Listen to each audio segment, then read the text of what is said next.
زه یو داستان درته وایم، یو لنډه کیسه ده. د دې شعر عنوان دی د زمري برخه. یو چغال یوه ګیدړه یو لیوه یو زمری و چې پاچا د ټول ځنګله و. ټوله وږي وه په ښکار پسې وتلي، کرۍ ورځ یې غر او سمه لټولي، هرې خوا ته ترې وشانې تښتېدلې، ډلې ډلې د څارویو پټېدلې. نه په چا یې کړل تاوده تېره غاښونه، نه یې ومېندل واړه او لوی ښکارونه. زمری ستړی سو له ځغاستو ولوېدلی، یوه سیوري ته یې سر ولګولی، چې ناڅاپه یو پسه اجل نیولی، د همزولو له ټولۍ څخه وتلی. د زمري مخې ته ورغی ناپامه، نصیب یووړ د خوني دښمن تر ځامه. په یوه حمله یې وویشتې له مځکې، سر یې وږي زمری ونیوی په خوله کې، پر چغال او پر ګیدړ یې ناره کړه، د ویشلو یې لیوه ته اشاره کړه. ویل ښکار څلور ټوټې پر میدان کښېږدي، هر یو خپله برخه واخلي نور یې پرېږدي. سمدستي سو پسه پوست غوښې تیارې، زمري سرې سترګې نیولې وې خونکارې. پر ځیر ځیر یې درو ملګرو ته کتله، هره برخه یې جلا جلا څارله. چې ویشل د غوښو ختم کار تمام سو، او خوړلو ته تیار یې هر اندام سو. زمري ژبه کړله تېره پر بریتونو، ویل نه پوهېږئ تاسې په ویشنو. ویش تقسیم د پاچاهانو په قسمت دی، رسېدلی یې په برخه عدالت دی. نور لیوان برابر نه دي له زمریانو، خدای ورکړي دي عزت د پاچاهانو. لومړۍ برخه ځکه زما ده چې پاچا یم، سیال مې نسته په ځنګله کې یک تنها یم. لومړۍ برخه همیشه وي د لویانو، اطاعت یې واجب سوی پر کمکیانو. دا دوهمه برخه زما ده چې ویشګر یم، زه په تاسو کې هوښیار او زورور یم. څوک چې ویش کوي په منځ کې د ملګرو، برخه لویه وړي تر نورو جناورو. زه له خپله حق نسم تېرېدلی، خپله برخه چاته نسم ورکولی. دا درېیمه برخه ځکه درنه وړمه چې تر ټولو ګړندی په ښکار کې یم. کرۍ ورځ مې په ځنګله کې منډې کړي، او دا غوښې مې میدان ته راوړي. د انصاف طلبه ستاسې مخ ته کښېږدم، زه دا بل خپله برخه څنګه چاته پرېږدم. اوس که څوک د څلورمې دعوهګر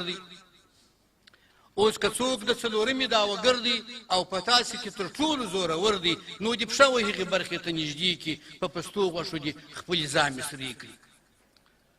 زه به وګورم چې څوک داسې باتور دی چې په تاسې کې غښتلی او مغرور دی. خپله برخه دې جلا کړي په مړانه، د منګل په زور دې وځي له میدانه. چې ګیدړ د زمري واورېدې خبرې، لګېدلې پر زړه لکه نښترې. کږه غاړه د خپل غار پر لور روان سو، له خپل ځان سره په پټه خوله ګویان سو، چې په کار کې به شریک اوسې د سترو، خو شریک به هرګز نسې د شکرو. غنیمت وي تل نصیب د پاچاهانو، زحمتونه وي په برخه د خوارانو. تر مطلبه وي دوستي د زورورو، شریک نه مني قانون د جناورو. وایم تصویر ته یې، نقاش ته یې، باغوان به ته یې. وایم مینه یې، مین ته یې، جانان به ته یې. وایم صنم ته یې، آزر ته یې، سجده به ته یې. دیر او منتر به یې، خلوت به یې، کعبه به ته یې.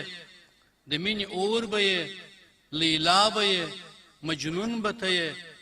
پانوس به ته یې، له پتنګ سره جنون به ته یې.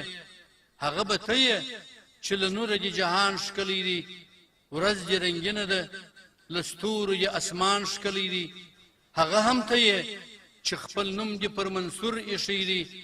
په آینه کې دې خپل رنګ ایښی، خپل نور ایښی دی. ستا د بېلتون سوي نارې لنۍ ستا نه راځي، ستا د جنون اغزي له زړه د بیابانه راځي. ته هم منبر یې، هم بلال یې، هم آذان په خپله، هم له زمان سره ملګری، هم زمان په خپله. ته لکه نور داسې راخپور یې، د هر رنګ ملګری. ته لکه سور په تار کې اوس یې، د هر شرنګ ملګری. ته په ښکلا، ته په هنر، ته په رنګونو کې یې. ته په نسیم، ته په شبنم، ته په ګلونو کې یې. ته د شاعر د خیال میلمه یې، چې جانان دې بولي. ته د رندانو میخانه یې، چې مغان دې بولي. ښایست له تا دی، نور له تا دی، او ځلا له تا ده. خوښي له تا، مستی له تا ده، او نڅا له تا ده.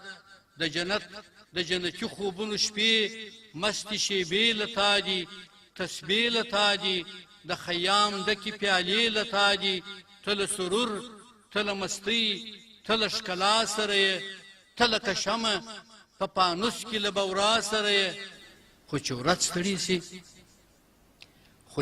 ستړي سي تیاره سي شیطانان راوځي له تورو کنډوالو څخه دې پیریان راوځي ستا د بدریو درخانیو غلیمان راوځي د کوی قاف له کنګرو دې ترابان راوځي ستا د ساړه ژمي له شپو څخه لمبې تښتوي ستا د آدم د زوی له کور څخه ډیوې تښتوي ستا له اسمانه ستا پر کور باندې بمونه اوري ستا د بېوزلو په شادیو کې مرګونه اوري ستا د ګلونو نړۍ وسوځي اغزن لاسونه د حق پر غاړه یې چاړې ږدي خیرن لاسونه له جنتونو دې اسمان ته غلبلې پورته سي له کوثرونو دې تر عرش پورې لمبې پورته سي پر تا مین ستا د وصال اسمان ته نه پرېږدي څوک ستا پر منبر باندې بلال اذان ته نه پرېږدي څوک د تاریکیو له کوګله فریادونه راځي د مینې ښار ته دې له هسکه چپاونه راځي د مور پر شونډو